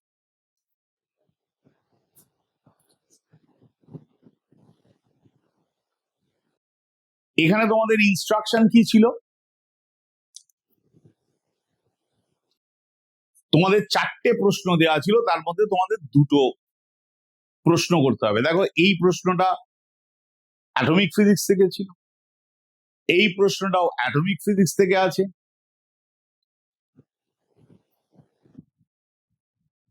এটা আবার নিউক্লিয়ার ফিজিক্স থেকে আছে। বাইন্ডিং এনার্জির কথা বলা হয়েছে, তাহলে নিউক্লিয়ার ফিজিক্স এর হচ্ছে। এখানে প্রথম বলেছে draw the graph, draw or show the variation of the graph. এই ভ্যারিয়েশন অফ দ্য গ্রাফে কতগুলো জিনিস মনে রাখতে হবে, হিলিয়াম, কার্বন, অক্সিজেন আর বেসিক্যালি আয়রন। আয়রনের হচ্ছে সব থেকে বেশি 7 পয়েন্ট বা 8 এর থেকে সামান্য একটু বেশি, এরকম একটা গ্রাফ আঁকতে হবে। তাহলে গ্রাফে অ্যাক্সিস ঠিক রাখলে, দুটো অ্যাক্সিস, এখানে মাস নাম্বার বলেছে, এখানে কি বলেছে বাইন্ডিং এনার্জি পার নিউক্লিয়ন। এখানে কিন্তু গ্রাফ আঁকা মানে এক্সাক্ট যে আঁকা তা নয়, এটা একটা খসড়া গ্রাফ। তোমাকে এই পিক গুলো দেখাতে হবে, এই পিক গুলো দেখিয়ে এটা টেনে দিতে হবে। সবার যে নাম দিতে হবে এমন কোনো কথা কিন্তু নেই। তবে লোয়ার হাফে যেমন ইউরেনিয়াম থাকে, আপার হাফে যেমন ইউরেনিয়াম থাকে, লোয়ার হাফে হাইড্রোজেন হিলিয়াম থাকে, এই কনসেপ্ট গুলো কিন্তু গ্রাফে তোমাদের দেখে নেওয়া হবে। অর্থাৎ পুরো নম্বর পেতে গেলে অন্তত এই কতগুলো পিক্সের এলিমেন্ট, স্পেশালি আয়রনের এলিমেন্ট, এইগুলো একটু, অর্থাৎ গ্রাফ সম্পর্কে একটা ধারণা থাকতে হবে। বলেছে state any 3 properties of nucleus which you can get from the study of the graph. এই গ্রাফ থেকে তুমি কি পাবে? দেখো আমি যদি কিছু নাও করি পরীক্ষায়, তাহলে আমরা বলতে পারবো যে এই হাইড্রোজেন, হাইড্রোজেন, ডয়টোরিয়াম, টিট্রিয়াম, এদের বাইন্ডিং এনার্জি অনেক কম। আবার এদিকে ইউরেনিয়াম, এদের বাইন্ডিং এনার্জি একটু কম। আয়রন, তার বাইন্ডিং এনার্জি একটু কম। আমি যদি কিছুই না, কিন্তু প্র্যাকটিক্যালি গ্রাফটাকে স্টাডি করলে কি বোঝা যায় যে বাইন্ডিং এনার্জি পার নিউক্লিয়ন ইনক্রিজেস। যদি বাইন্ডিং এনার্জি নিউক্লিয়ন প্রতি যদি ইনক্রিজ করে যায়, তাহলে নিউক্লিয়াসের স্টেবিলিটি বেড়ে যায়, স্থায়িত্ব বেড়ে যায়। That is Y iron is more stable nucleus. The lighter nucleus, যেটা কিনা এ হচ্ছে less than 20, or heavy nucleus A greater than 200, binding energy per nucleon is less, অর্থাৎ বন্ধন শক্তি খুব কম হয়। তার মানে এরা স্টেবল হয় না, কখনো এই নিউক্লিয়াস গুলো স্টেবল হয় না। আমরা জানি হালকা নিউক্লিয়াস গুলো জুড়ে গিয়ে নিউক্লিয় সংযোজন বিক্রিয়া ঘটে, আর ভারী নিউক্লিয়াস ভেঙে গিয়ে নিউক্লিয় বিয়োজন বিক্রিয়া ঘটে। আর একটা আমরা কি বলেছি, যে আয়রন নিউক্লিয়ন এর বাইন্ডিং এনার্জি সব থেকে বেশি, সেই জন্য it is the most stable. তোমরা এই তিনটেই যে লিখতে হবে এমন নয়, এরকম অনেকগুলো আছে, কিন্তু তোমাদের প্রশ্নে বলা হয়েছে এনি 3, যে কোনো 3টে। অর্থাৎ তোমরা তোমাদের পছন্দ মতো বা যেটা তোমাদের বেশি তখন মনে থাকবে সেই 3টে ক্যারেক্টারিস্টিক এই গ্রাফ থেকে স্টাডি করে, কারণ এখানে অনেকগুলো ক্যারেক্টারিস্টিক পাওয়া যায়, কারা ফিশন ফিউশন রিয়াকশন করে, অনেকগুলো ক্যারেক্টারিস্টিক পাওয়া যায়, সেইটা তোমরা কিন্তু করতে পারো।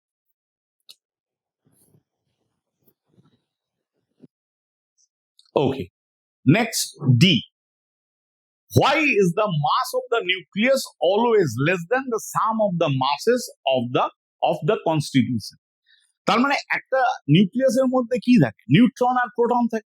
তাহলে তুমি যদি নিউট্রন এবং প্রোটন গুলোকে আলাদা আলাদা করে বাটখারা করে ওজন করো আর নিউক্লিয়াসটাকে আলাদা করে ওজন করো, তাহলে ওই নিউট্রন এবং প্রোটনের যে মোট যে মাস হবে that is greater than the mass of the nucleus. এটা আমরা দেখতে পাই। তাই প্রশ্নটা হচ্ছে দ্যাট ইজ বাইন্ডিং।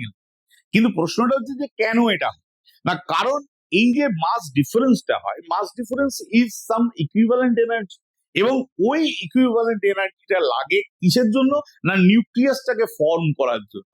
যে এই যে নিউক্লিয়ন্স গুলো অনেকগুলো অনেকগুলো পজিটিভলি চার্জ প্রোটনকে একটা জায়গার একটা ঘেরাটবের মধ্যে নিউক্লিয়াসের মধ্যে আটকে রাখা হয়েছে, তাহলে একটা নিউক্লিয়াস স্টেবল করার ক্ষেত্রে অনেকটা এনার্জি লাগে।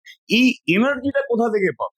এই এনার্জির জন্যই একটা মাস ডিফেক্ট হয়। তাহলে দেখো এখানে আমরা কি লিখেছি, the difference in mass is converted into binding energy that hold the nucleus together। তার মানে ওই যে মাস ডিফেক্ট হয় সেইটা কি হয়, সেটা কনভার্ট করে যায় বাইন্ডিং এনার্জিতে। আর বাইন্ডিং এনার্জি কি করে না নিউক্লিয়াসটাকে গুটিয়ে রাখে বা নিউক্লিয়াসটাকে তার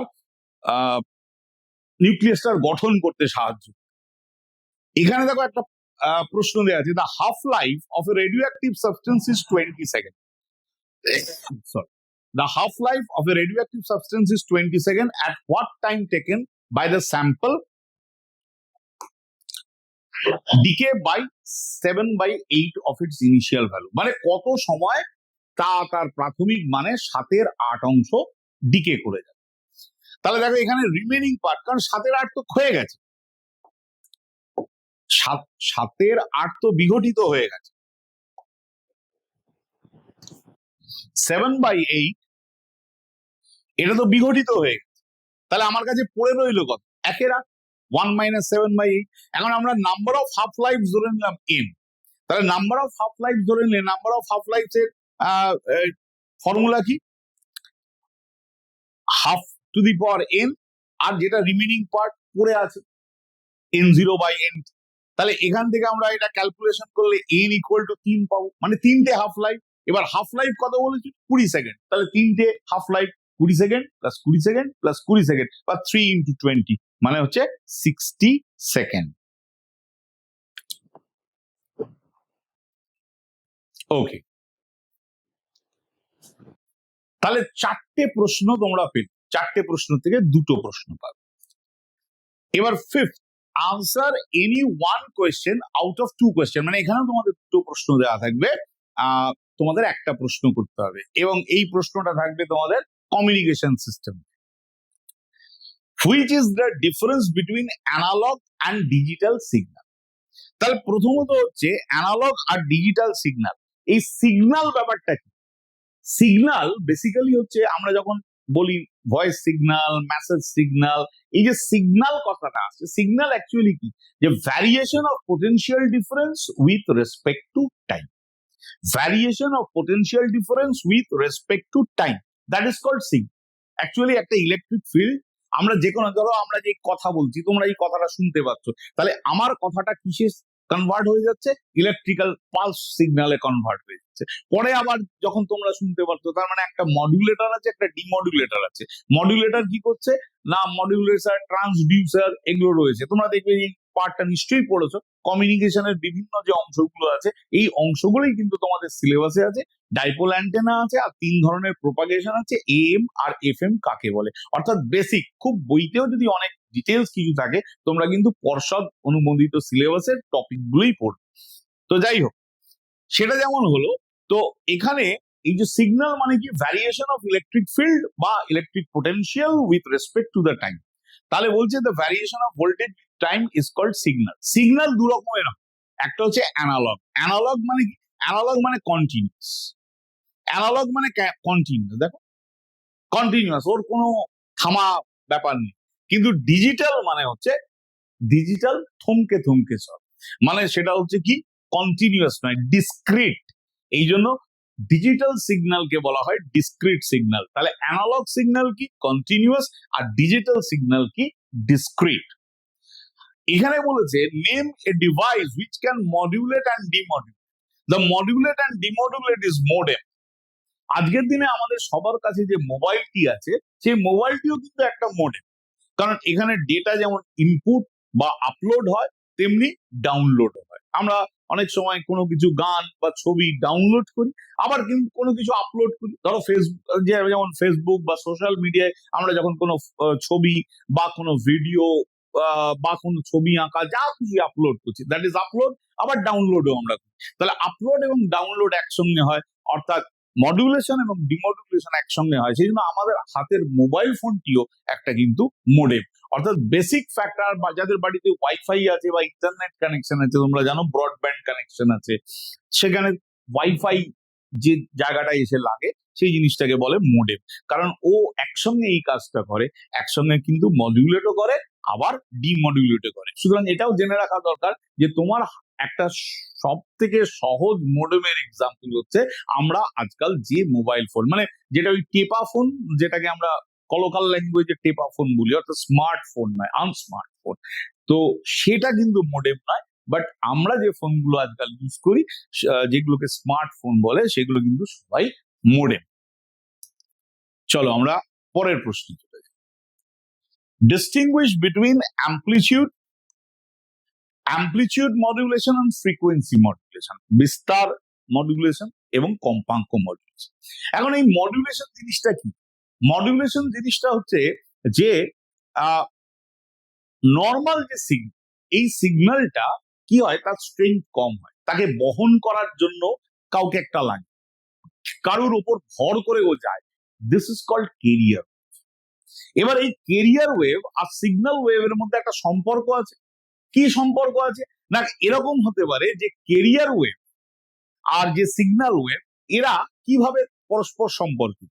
এমন হতে পারে যে কেরিয়ার ওয়েভ আর সিগন্যাল ওয়েভের অ্যাম্প্লিটিউডটা সমান, অর্থাৎ কেরিয়ার ওয়েভকে কিন্তু, কেরিয়ার ওয়েভ আর সিগন্যাল ওয়েভ যদি উত্তর মেরু দক্ষিণ মেরু হয় বা যদি শুম্ভ নিশুম্ভ হয়, তাহলে কিন্তু নিয়ে যাওয়া যাবে না, ও বহন করতেই পারবে, ফেলে দেবে। দুটো যদি লোক বন্ধুত্বপূর্ণ না সহাবস্থান না করে, তাহলে একজনের পিঠে যখন একজন চেপেছে তখন তাকে ফেলে দেবে, খুব স্বাভাবিক। তো বিস্তার মডুলেশন বা অ্যাম্প্লিটিউড মডুলেশন আর ফ্রিকোয়েন্সি মডুলেশনে এই যে কেরিয়ার ওয়েভ যার উপর সিগন্যালটা চাপে, তাহলে এই কেরিয়ার ওয়েভকে কিন্তু সিগন্যালের মতো করে চেঞ্জ, না হলে কিন্তু হবে না। তাহলে এই চেঞ্জটা দুভাবে হচ্ছে, এক, ফ্রিকোয়েন্সিকে ফিক্স রেখে অ্যাম্প্লিটিউডের চেঞ্জ হবে, আর দুই, অ্যাম্প্লিটিউডের চেঞ্জ রেখে, অ্যাম্প্লিটিউডকে কনস্ট্যান্ট রেখে ফ্রিকোয়েন্সি চেঞ্জ হবে। যে কোনো একটা কিছুকে তার মতো হয়ে করতে হবে। এখন আমি যদি ক্লাস 11 এর পড়া একটা ক্লাস 1 এর বাচ্চাকে পড়াতে যাই, তাহলে হবে না, তাকে আমাকে এবিসিডি পড়াতে হবে, অর্থাৎ তার মতো করে আমাকে তাকে পড়াতে। তো এই অ্যাম্প্লিটিউড মডুলেশন বা মডুলেশন ব্যাপারটাই হচ্ছে এই, যে মডুলেশন ব্যাপারটাই হচ্ছে এই যে আমাকে তার সঙ্গে পরিবর্তিত হবে, কাকে, ক্যারিয়ার ওয়েভকে পরিবর্তিত হবে। কার সঙ্গে পরিবর্তিত হবে না, সিগন্যালের সঙ্গে পরিবর্তিত হবে। তাহলে for amplitude modulation, amplitude of the career wave varies with the signal, মানে হচ্ছে বিস্তার, বাহক তরঙ্গের বিস্তার সংকেত তরঙ্গের বিস্তারের সঙ্গে পরিবর্তনশীল, কম্পাঙ্ক ধ্রুবক থাকে। আর কম্পাঙ্ক মডুলেশন বা ফ্রিকোয়েন্সি মডুলেশনের সঙ্গে frequency of the career wave career wave varies with the signal wave frequency, amplitude এখানে কনস্ট্যান্ট। এখন দেখো ডেফিনেশন গুলো পড়ে দেওয়ার পিছনে কিছু নেই, তোমরা এগুলো তোমাদের সবসময় তৈরি করা আছে, আমি শুধু বিষয়টা তোমাদের বুঝিয়ে দিলাম। এই সুযোগে এখানটাও একটুখানি বোঝালাম, যদি কারোর মডুলেশন নিয়ে কোনো সমস্যা থাকে আশা করি সে বুঝতে পেরেছে। তাহলে মডুলেশন মানে ক্যারি, নিয়ে যাচ্ছে, কে নিয়ে যাচ্ছে, ক্যারিয়ার ওয়েভ, কাকে নিয়ে যাচ্ছে, সিগন্যাল। এখন এই যে ক্যারিয়ার ওয়েভ তাকে সিগন্যালের সঙ্গে চেঞ্জ হতে হবে, তা না হলে সে বহন করতে পারবে না। দুজন লোক যাদের মধ্যে বন্ধুত্ব নেই, তারা একজন আরেকজনকে কাঁধে নিয়ে যাবে, এটা হতে পারে না, খানিক দূর গিয়ে ফেলে। তো অবভিয়াসলি তাকে তার মতো করে চেঞ্জ করতে হবে। তাহলে এই যে চেঞ্জটা সে দুরকম ভাবে হতে পারে, ফ্রিকোয়েন্সি কনস্ট্যান্ট রেখে অ্যাম্প্লিটিউড, অ্যাম্প্লিটিউডকে কনস্ট্যান্ট রেখে ফ্রিকোয়েন্সি। ওকে, তো এটা গেল ফ্রিকোয়েন্সি আর অ্যাম্প্লিটিউড মডুলেশন। আর বলছে what is the function of A career wave in communication system. তা আমি তো এটা বলেই দিলাম যে কমিউনিকেশন সিস্টেম কি করে সযত্নে সিগন্যাল ওয়েভটাকে একটা জায়গা থেকে, একটা পয়েন্ট থেকে পয়েন্ট টু পয়েন্ট কমিউনিকেশন হলে, তাহলে তাকে বহন করে নিয়ে যায়। The career wave use to transmit A signal over a long distance, কারণ লং ডিস্টেন্স যেতে গেলে সিগন্যাল তার এনার্জি লুজ করে দিতে পারে, সেই জন্যই ক্যারিয়ার ওয়েভ তাকে নিয়ে যায়, যাতে সে এফিসিয়েন্টলি একটা লং ডিস্টেন্স কভার করে যেতে পারে।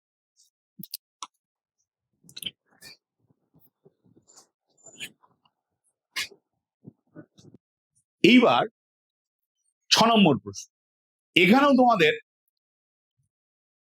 দুটো প্রশ্ন দেওয়া আছে, you have to answer one, এবং এইটা কোথা থেকে থাকবে, এটা হচ্ছে ইলেকট্রনিক ডিভাইস থেকে। বলেছে at what temperature would an intrinsic semiconductor will behave like a insulator?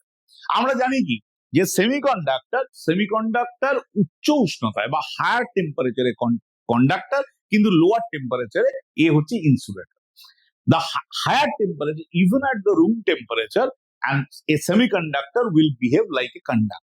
সেই জন্য বলেছে মানে ঘরের উষ্ণতাতেও একটা অর্ধ পরিবাহীর ন্যায় আচরণ করে। তাহলে এখানে কোন টেম্পারেচারে ও এটা করবে, সেটা হচ্ছে 0 কেলভিন, বা যেটাকে আমরা -273 ডিগ্রি সেন্টিগ্রেড বলে থাকি। এবার দেখো এখানে 3টে ছোট ছোট পার্ট আছে। How depletion layer is formed in PN junction, এখানে বিস্তারিত লেখার দরকার নেই, তোমার কাছে শুধু জানতে how PN junction is formed. When PN junction is formed, then the electrons from N side diffuse to P side. তার মানে আমরা জানি কি ইলেকট্রন ইনসাইডে ইলেকট্রন মেজরিটি ক্যারিয়ার, পি তে হোল মেজরিটি ক্যারিয়ার, তো তারা জাংশনটা ক্রস করবে কেন না ডিউ টু ডিফিউশন। তাহলে এন অঞ্চলের কিছু ইলেকট্রন পি অঞ্চলে, পি অঞ্চলের কিছু ইলেকট্রন এন অঞ্চলে চলে যায়। তাহলে এই যে জাংশনের যে জাংশনটা তৈরি হবে এনপি জাংশন, যদি আমরা এরকম একটা এনপি ডায়োড ধরি, তার যে জাংশন তার একটা ছোট্ট অঞ্চলের মধ্যে কিছু ফ্রি চার্জেস তৈরি হয়ে যাবে, এই অঞ্চলটায় ফ্রি চার্জেস তৈরি।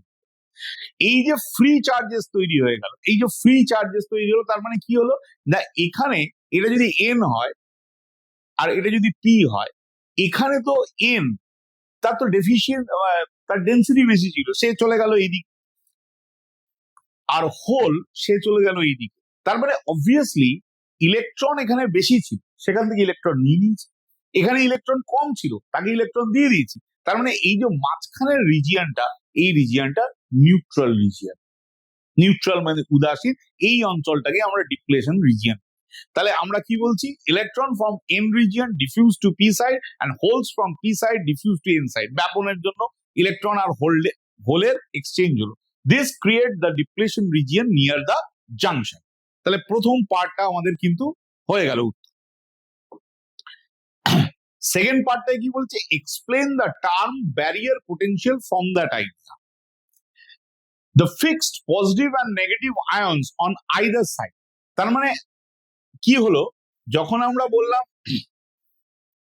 এটা হচ্ছে এন আর এটা হচ্ছে পি, তার মানে এখানে চলে এসছে কারা, ইলেকট্রন, আর এখানে চলে এসছে কে, হোল। তাহলে ইলেকট্রন এবং হোল তারা এখানে তৈরি হচ্ছে। এখন আমরা কি জানি যে ইলেকট্রিক ফিল্ড কোথা থেকে কোথায় হয়, ইলেকট্রিক ফিল্ড মানে হচ্ছে নেগেটিভ থেকে পজিটিভ, তার মানে এন থেকে পি। তাহলে if fixed positive and negative ions are produced on either side of the junction, create an internal electric field directed from inside to p side, inside to p side। এই যে একটা একক ধনাত্মক আধান ছেড়ে দিলে তারা যে পথে যায়, তাহলে একক ধনাত্মক আধান ছেড়ে দিলে তারা কোথায় যাবে, ঋণাত্মকের দিকে যাবে। তাহলে এই যে ইলেকট্রিক ফিল্ডটা তৈরি হয়, this is the electric field. This field oppose the further diffusion। তাই ইলেকট্রন কি করে যাবে, এটা তো নেগেটিভ হয়ে আছে, তাহলে এর থেকে আবার কি করে যাবে, ইলেকট্রিক ফিল্ডের দিকে ইলেকট্রন যায় না, ইলেকট্রন যায় কোথায়, ইলেকট্রিক ফিল্ডের অপোজিট। তাহলে this field oppose the further diffusion, তাহলে ফার্দার ডিফিউশনকে ও বাধা দেয়। This is called barrier potential, এটা হচ্ছে ব্যারিয়ার পোটেনশিয়াল। আর ফরওয়ার্ড বায়াস আর রিভার্স বায়াসে এটার কি চেঞ্জ হয়, এটা তো বলার অপেক্ষা রাখে না। ফরওয়ার্ড বায়াস হলে ডিপ্লেশন লেয়ার ছোট হয়ে যায়, ব্যারিয়ার পোটেনশিয়াল কমে যায়। আমরা যদি ব্যারিয়ার পোটেনশিয়ালের নর্মাল গ্রাফ আঁকি, তাহলে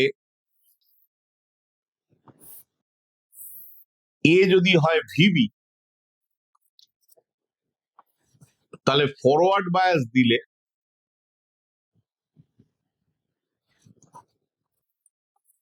ভিও মাইনাস ভি, তার মানে ছোট হয়ে, আর রিভার্স বায়াস দিলে কিন্তু সেটা আরো বড় হয়ে, ভিও প্লাস ভিভি।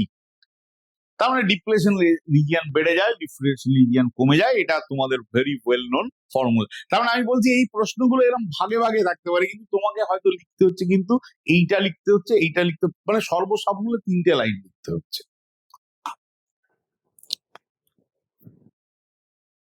আচ্ছা,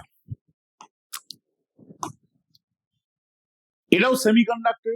draw energy band diagram of N type and P type semiconductor at temperature T greater than 0, indicating the position of donor, donor মানে দাতা, অ্যাকসেপ্টার মানে গ্রহিতা, শক্তি স্তর তোমাকে বলতে হবে। দেখো, এটা হচ্ছে পি টাইপ। পি টাইপ হলে কি হয়, এই যে ভ্যালেন্স ব্যান্ডের ঠিক ওপরে থাকে অ্যাকসেপ্টার, আর এন টাইপ হলে কি হয়, কন্ডাকশন ব্যান্ডের ঠিক নিচে থাকে ডোনার, ডোনার মানে দাতা। এখন তোমরা জানো তো যে যারা কন্ডাক্টর, যারা পরিবাহী, তাদের ভ্যালেন্স ব্যান্ড ভর্তি থাকে, আর conduction band partly fill up থাকে, আংশিক ভর্তি থাকে, অথবা ভ্যালেন্স ব্যান্ড ভর্তি থাকে কিন্তু ভ্যালেন্স ব্যান্ড এবং কন্ডাকশন ব্যান্ড, পরিবহন পটি ও যোজ্যতা পটি উপরিপাতিত থাকে। কিন্তু এখানে তো সেটা থাকে না, এখানে ভ্যালেন্স ব্যান্ড আর কন্ডাকশন ব্যান্ডের মধ্যে কন্ডাকশন ব্যান্ড ফাঁকাই থাকে। তাহলে বলা হয়েছে কি, যে এই যে প্রথমে তুমি ছবিটাই দেখতে, অসুবিধার কিছু নেই, কিন্তু এই এখান থেকে মেনশন দ্য সিগনিফিকেন্ট, মানে তার গুরুত্বপূর্ণতা কি, সেটা কেন গুরুত্বপূর্ণ সেটা আমাদের বলতে। N type semiconductor, the donor energy level is very close to conduction band. এই যে donor energy level conduction band এর খুব কাছাকাছি। তাহলে কি হয় না, electrons from this level can easily excited to the conduction band. তাহলে ইলেকট্রন তো অলরেডি এখানে এসে বসে আছে, এখানে ইলেকট্রন থাকে, এখানে হোল থাকে। ছবিটার মধ্যে আমি এটা আঁকতে ভুলে গেছি, তোমরা এঁকে নেবে। এটা হোল থাকে, এটা ইলেকট্রন। এই ইলেকট্রন গুলো খুব তাড়াতাড়ি কি হয়, তাড়াতাড়ি এখানে চলে আসে, তাহলে কন্ডাক্টিভিটি বেড়ে যায়। ঠিক যে কারণে আমরা যখন small amount of impurity in pure semiconductor crystal add করি, তখন কিন্তু তার কন্ডাক্টিভিটি বা পরিবাহিতা বেড়ে। এখানেও কি হচ্ছে, এর তো অর্ধেকটা পথ ইলেকট্রনকে তুলেই দিল, তাহলে এইটুকু পথ যেতে তো ইলেকট্রনের সোজা ব্যাপার। আর পি টাইপের জন্য কি হয়, এই যে এইখানে যে অ্যাকসেপ্টার বা গ্রহিতা শক্তি স্তর হয়, তাহলে এই গ্রহিতা শক্তি স্তরে কি হয়, ইলেকট্রন গুলো যখন উপরে যায়, তাহলে এখানেও একটা হোল তৈরি হয়ে যায়। তুমি যদি বলো পি টাইপে হোল থার্মাল অ্যাজিটেশন বা তাপীয় পীড়ন বাড়ায়, এন টাইপে ইলেকট্রন, এক্সেস ইলেকট্রন, পেন্টাভ্যালেন্টের যে এক্সেস ইলেকট্রন, সে তাপীয় পীড়ন বাড়ায়। তাহলে এখানে যেমন ইলেকট্রনটা বেরিয়ে যাওয়া সোজা, আর এখানেও হোল তৈরি করে গেলে এই যে ক্রিস্টালের কন্ডাক্টিভিটি বেড়ে যায়। তার মানে সাধারণ অবস্থায় এন টাইপ এবং পি টাইপ দুটো ক্রিস্টালই তৈরি করা হয় একটা ইম্পিউরিটি অ্যাড করে, যাতে তার পরিবাহিতার পরিমাণ অনেক পরিমাণে বেড়ে যায়। ওকে, এরপর রয়েছে আমাদের সেকশন সি, যেখানে আমাদের 5 নম্বরের প্রশ্ন ফেস করতে হবে। 5 নম্বরের দুটি প্রশ্ন। তাহলে প্রথম প্রশ্ন বলছে answer any one question out of two question, মানে দুটো প্রশ্ন দেওয়া থাকবে, তার মধ্যে যে কোনো একটা প্রশ্ন। প্রথম 7 আর 8 দুটো প্রশ্ন থাকবে, 7 নম্বরটা কিন্তু আলোর থেকে থাকবে। এটা ফিজিক্যাল অপটিক্সও থাকতে পারে, জিওমেট্রিক্যাল অপটিক্সও থাকতে পারে। তাহলে এখানে যেমন বলেছে, প্রথম অঙ্কটা দেখো 1 2 3 তিনটে ভাগ আছে, 3 নম্বর আছে। একটা light travels air into glass slab of thickness 50 centimetre. Refractive index আমাদের বলে দেওয়া আছে, What is the speed of light in the glass? The speed of light কি? V equal to C by N. V equal to C by N. N মানে N না বলে এটা mu বলে দিতে পারো, কারণ সি কি শূন্য মাধ্যমে আলোর বেগ ডিভাইডেড বাই মিউ করলে তো উল্টো মাধ্যমে আলোর বেগ। তাহলে শূন্য মাধ্যমে আলোর বেগ তো আমরা জানি 3 into 10 to the power 8 divided by 1.5, তাহলে 2 into 10 to the power 8। Required time, সময়, সময় কত লাগবে দেখো, স্ল্যাবের থিকনেস বলে দিয়েছে আর ভেলোসিটি বলে দিয়েছে।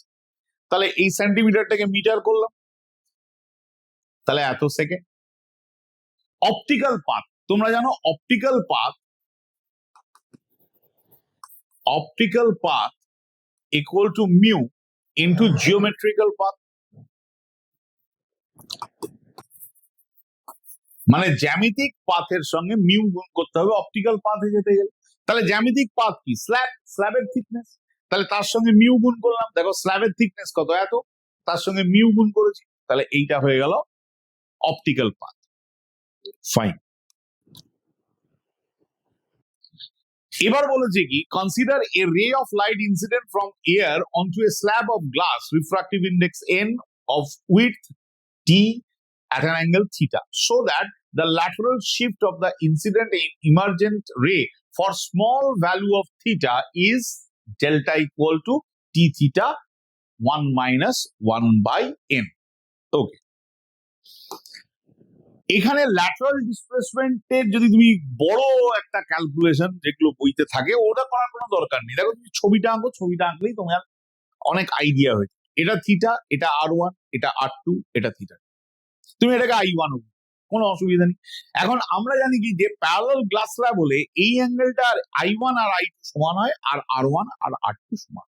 তাহলে এই ছোট্ট ত্রিভুজটা যদি আমরা ধরি তাহলে এটা হয় qr sin i2 minus r2। এবার i2 যা i1 ও তাই, r2 যা r1 ও তাই। এখানে i1 আবার বলে দিয়েছে থিটা, আর qr টাকে আমরা এই ট্রায়াঙ্গেলটা অর্থাৎ qmr দিয়ে qr equal to qm cos r1 করে দিতে হবে। তাহলে qm বাই cos r1 হচ্ছে qr। qm টা কি, qm হচ্ছে থিকনেস, তাহলে t হলো থিকনেস। এবার যেহেতু থিটা ছোট তাহলে sine theta equal two theta, মানে থিটা মাইনাস r1, আর cos r1 মানে 1। তাহলে কি দাঁড়ালো, টি, আমরা যদি থিটাটাকে কমন নিই, T theta equal to 1 minus r1 by theta.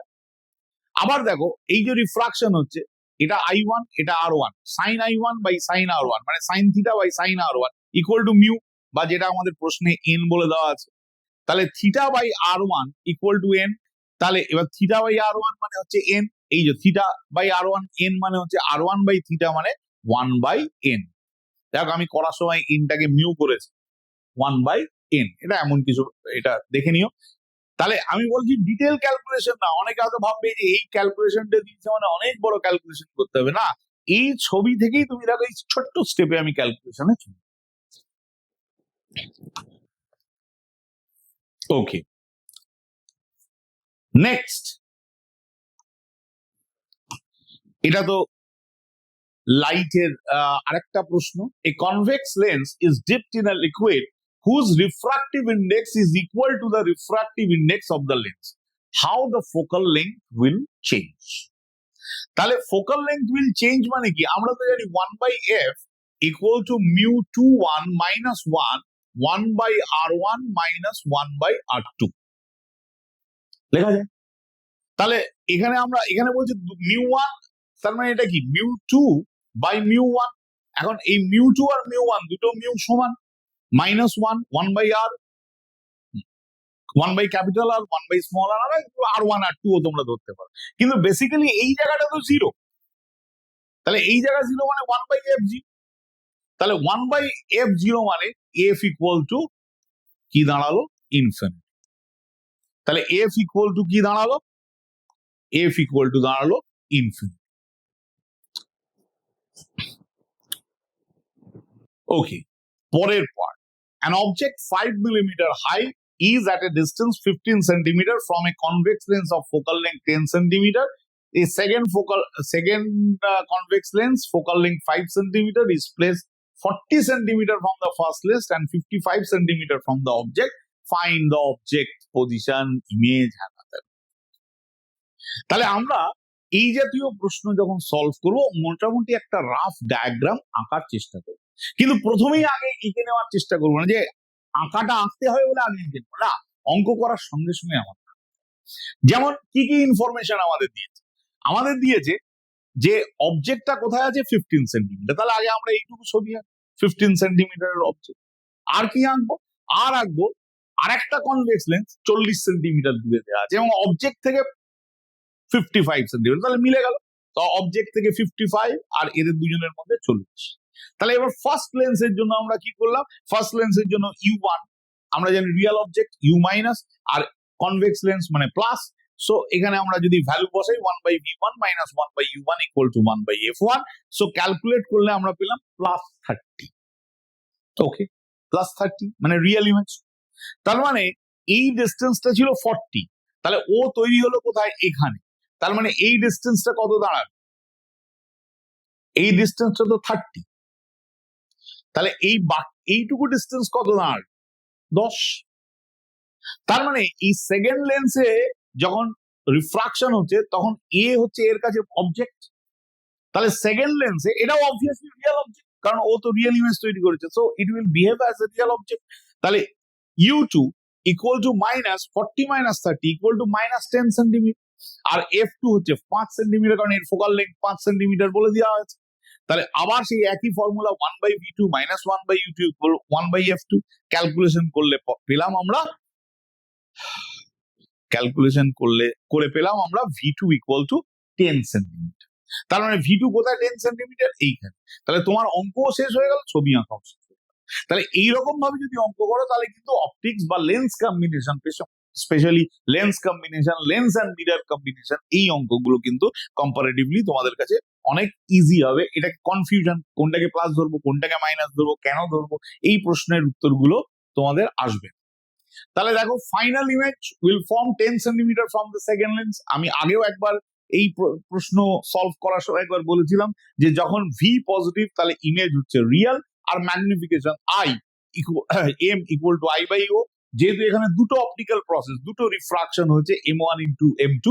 এখানে আমি বলে রাখি যে একটা রিফ্লেকশন, একটা রিফ্রাকশন, আবার একটা রিফ্লেকশন, যতবার লাইটের প্রতিফলন বা প্রতিসরণ হবে তাহলে নেট ম্যাগনিফিকেশন হবে কিন্তু সব কটা ম্যাগনিফিকেশনের মাল্টিপ্লিকেশন। তাহলে V1/U1, V2/U2, এখানে করেসপন্ডিং ভ্যালু বসালাম, তাহলে এটা হলো 2, আর ও এর ভ্যালু আমাদের কাছে বলে দিয়েছিল 5, তাহলে 5 ইন্টু 2 মানে 10 মিলিমিটার, কারণ আমাদের অবজেক্ট সাইজটা বলে দিয়েছিল 5 মিলিমিটার। লাস্ট পার্ট 8 নম্বর, এটাই তোমাদের প্রশ্নপত্রের শেষ প্রশ্ন। এখানে বলেছে answer any one question out of 2 question, মানে দুটো প্রশ্ন দেওয়া থাকবে সেখান থেকে একটা, এবং প্রশ্নটা হবে কোথা থেকে, semiconductor and it's device, logic symbol ইত্যাদি ইত্যাদি। প্রথম প্রশ্নটা এখানে আছে, draw the circuit diagram of full wave rectifier using 2 diodes. এটা একদম বেসিক থিওরি, তোমরা তো থিওরি প্রশ্ন একদম এটা করেছো, এটা একদম ইজি প্রশ্ন, একদম থিওরিটিক্যাল প্রশ্ন, কোনো নিউমেরিক্যাল কোনো আইডিয়াস নেই। এখানে দুটো ডায়োড আছে, এই দুটো ডায়োড আছে, তো এটা একবার প্লাস তখন এটা মাইনাস, আবার এটা যখন মাইনাস তখন এটা প্লাস। যখন এ প্লাস তখন এই ডায়োডটা, এই D1 ডায়োডটা ফরওয়ার্ড বায়াস, D2 ডায়োডটা রিভার্স বায়াস। তাহলে D1 ডায়োড তখন ফরওয়ার্ড বায়াসে কারেন্ট দেবে, কারেন্ট এসে এখানে এই জাংশনটায় আসবে, কিন্তু তখন D2 ডায়োড রিভার্স বায়াসে, রিভার্স বায়াস মানে ইনফাইনাইট রেজিস্ট্যান্স, তাহলে D2 ডায়োড এদিকে কারেন্ট ঢুকতে দেবে না কারণ ও তো ইনফাইনাইট রেজিস্ট্যান্স, ওখানে ঢুকতে দেবে না, তাহলে কারেন্ট এই পথে চলে আসবে। নেক্সট হাফে এই D2 ডায়োডটা ফরওয়ার্ড বায়াস, D2 ডায়োড যদি ফরওয়ার্ড বায়াস হয় তাহলে এ কারেন্ট তৈরি করবে, তাহলে কারেন্ট তৈরি করলে কি হবে, এই ডায়োডটা তখন তো রিভার্স বায়াসে আছে, রিভার্স বায়াসে থাকলে এই কারেন্টটা তখন এর মধ্যে দিয়ে যাবে, D2 ডায়োডের মধ্যে দিয়ে কারেন্ট এখানে যাবে, ওপরের দিকে যাবে, D2 ডায়োড এখান দিয়েই যাবে কারেন্ট, কারণ এ তখন ইনফাইনাইট রেজিস্ট্যান্স, তার মানে দুটো ক্ষেত্রেই কারেন্ট একই দিকে গেল। এবার তোমরা এই সার্কিট না আগে তোমাদের মতো সার্কিটও আঁকতে পারো, কোনো অসুবিধা নেই। তাহলে এটাই যদি ইনপুট তো এসি, বুঝতেই পারছো, ইনপুট এসি, তাহলে আউটপুট কি হলো, আউটপুট, আচ্ছা আমায় বলতে পারো আউটপুটটা কি হলো, আউটপুটটা কি হলো, ডিসি।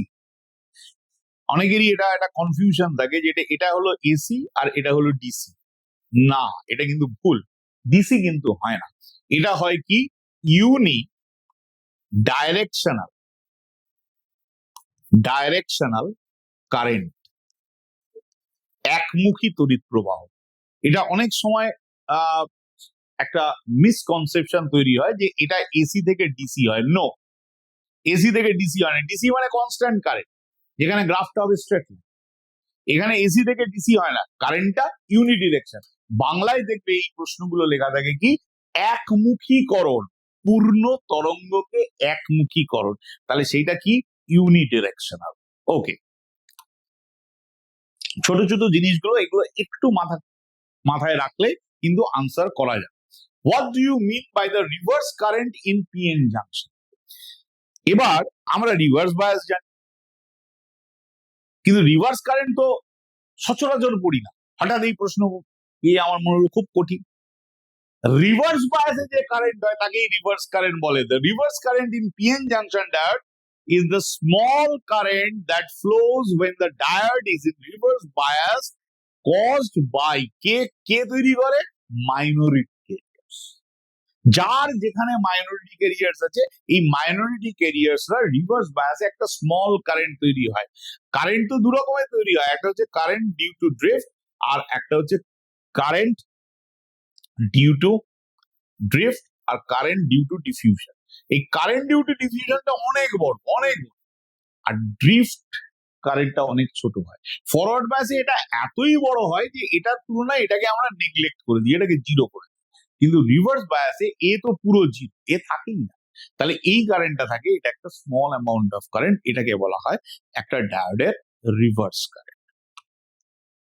ফাইন, দেখো এই পুরো সার্কিটটা লিখবে, সার্কিটটা কি করে কাজ করে লিখবে, তার জন্য 3 নম্বর তুমি পাবে।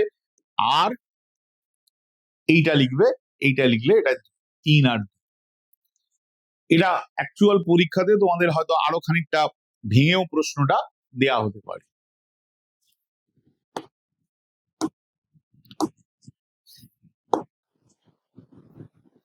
With the help of proper circuit diagram, use NPN transistor as an amplifier in common emitter configuration. এটা একটা প্রশ্ন।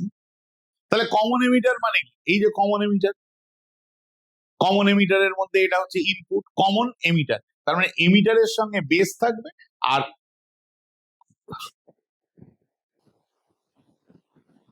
না, কমন এমিটারটা ধরো এরকম ভাবে আমি এঁকে দিচ্ছি, এটা কমন এমিটার।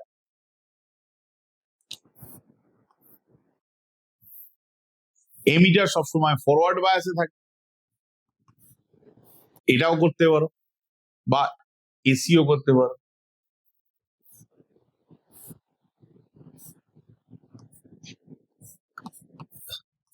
এটাকে বলা হয় ভিসিসি, এটাকে বলা হয় ভিবি।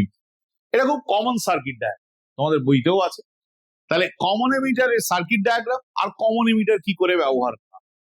আর একটা প্রশ্ন যেটা থাকতে পারে সেটা হচ্ছে ইকুইভ্যালেন্ট গেট সার্কিট। তোমাকে একটা গেট দেয়া হয়েছে, এই যে গেট দেয়া হয়েছে, গেটটা কি, এটা কি গেট, এটা অর আর এটা নট।